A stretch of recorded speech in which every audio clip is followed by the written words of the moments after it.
Hi, academic writing students. Want to start by saying Happy Veterans Day.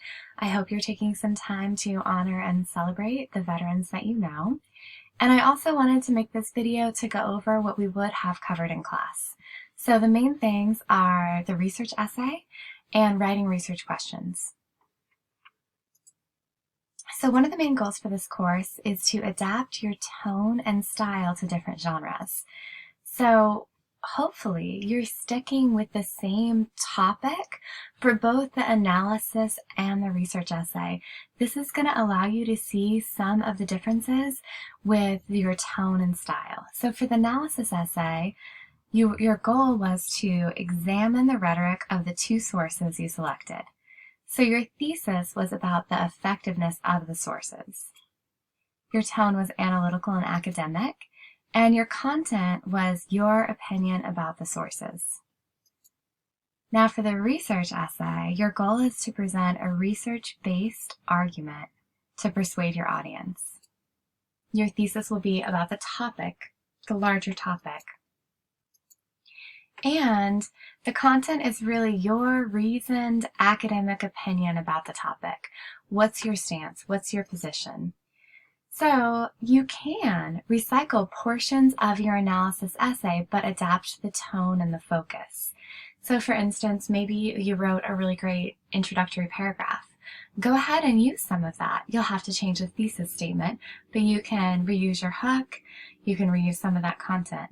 Maybe the sources that you found have something worthwhile in them. So you can use quotes and descriptions of those sources, but you want to shift your focus away from analyzing the sources to analyzing the broader topic. So definitely feel free to recycle portions of your essay. In fact, I think it might be good to recycle portions of your essay because it's really going to allow you to play around with adapting your tone and style for different genres, even when the content's similar. So the argumentative research essay is also a researched academic argument. You'll be presenting an informed, clear argument about an issue that's debatable or an issue that can be analyzed in many different ways. In other words, intelligent people can look at this issue in a variety of ways and can disagree. It's also often referred to as a thesis-driven research paper. So your goals for your thesis statement: present your claim and preview the content of your paper. But you can also think of your thesis statement as an answer to your research question or a few research questions. So let's talk a little bit more about that. Let's say you've found this data. There's this trend that parents from less affluent backgrounds often give their children junk food. And let's say you've researched this and you've found solid data. How you analyze that is what makes it argumentative, because there's many ways to analyze that data and there's many ways to interpret that. So just for an example, you might want to take a second and guess what percentage of the time parents who are affluent say no when their kids beg for junk food versus what percent of the time parents who have a lower socioeconomic status say no when their kids beg for Doritos and Slurpees and junk food. So it's interesting what the data shows. 96% of the time parents who are affluent say no, but only 13% of the time parents who are lower say no to their kids when they're begging for junk food. So you might come up with a research question based on this, policy, this social issue, this, social problem. Why are parents from low-income households more likely to feed their children junk food? So that could be your research question. And then your thesis would be your answer. What do you think the reasons are? And there's disagreement about this. This is an opinion editorial from the LA Times, what I really like, and this author's perspective is that it doesn't have to do with food deserts or education or time that parents have, that it's based on the fact that it's the only indulgence they can afford. So parents feel emotionally inclined to want to please their kids and give things to their kids as a way to show love. And because junk food is so affordable, parents choose to do that as a way to show love instead of, buying something maybe they can't afford. Maybe they can't afford the trip to Disneyland or the iPhone, but they can't afford, the Snickers or the Slurpee. So this person argues it's more about parents needing emotionally to be able to express love to their children, which I think is an interesting interpretation. And other people would disagree. Other people might say it's about access, it's about food deserts, or it's about education. So as you're writing your research questions, you want to think about using keywords and coming up with a plan. So the first step to writing a research paper is to think about your goal based on your interests and what you want to learn about the topic that you've already selected. You can start with a brainstorm and then come up with a plan. You want to pick keywords that are central ideas you want to explore, and also come up with a few research questions that you want to find the answer to. So as we just talked about, for many papers, your thesis statement might be the answer to your research questions. Keep in mind that you may decide to change your research questions and shift your focus if you come across a more interesting idea. And that's fine. You are not married to your original topic, and you might come across information that causes you to rethink or adjust your topic further. So come up with a plan, but definitely also be flexible. Choosing a few specific research questions will keep your overall goal in mind and keep you from going down the research rabbit hole. By going down the research rabbit hole, I mean getting lost in the research and investing a lot of time reading sources that may not be all that relevant to your focus.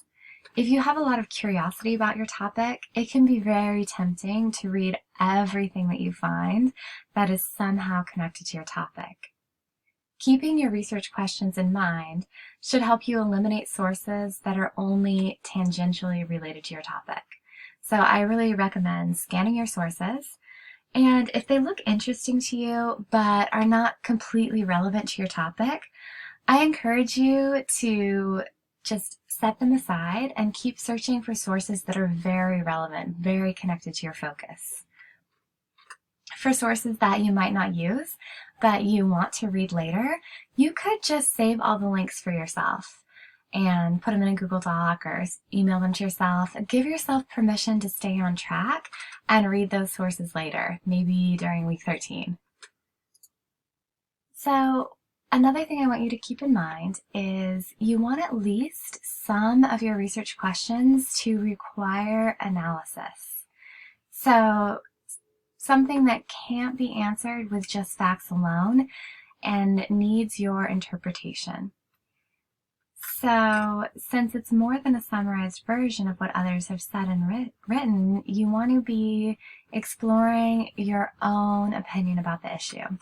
And for me, your analysis is really what I'm most interested in. How are you analyzing and synthesizing all the information you found? How you're constructing your argument, your position, what choices you're making about evidence to support your analysis. So I've read many, many papers on the same topic, but it never gets boring because each student has a different viewpoint, a different way of looking at the same issue, a different way of analyzing the issue.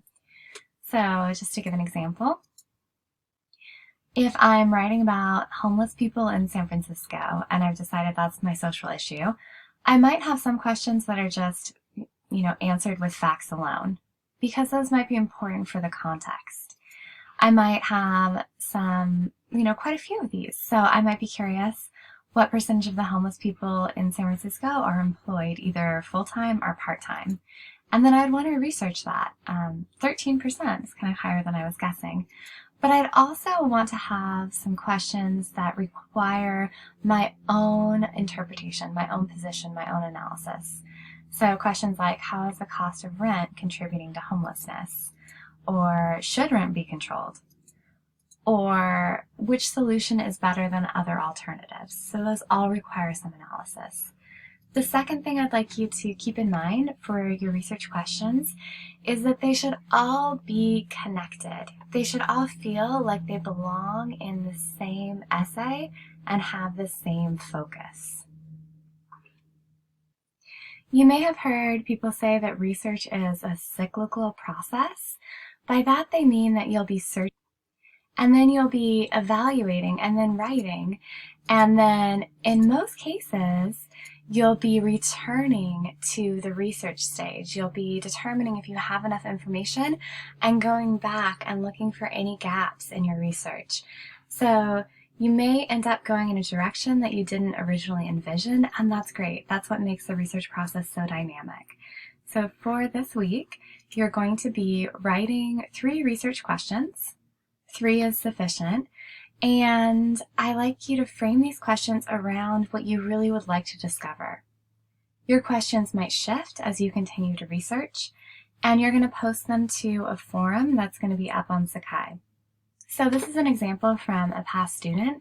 She was interested in the practice of bringing meditation training into classrooms, into elementary classrooms.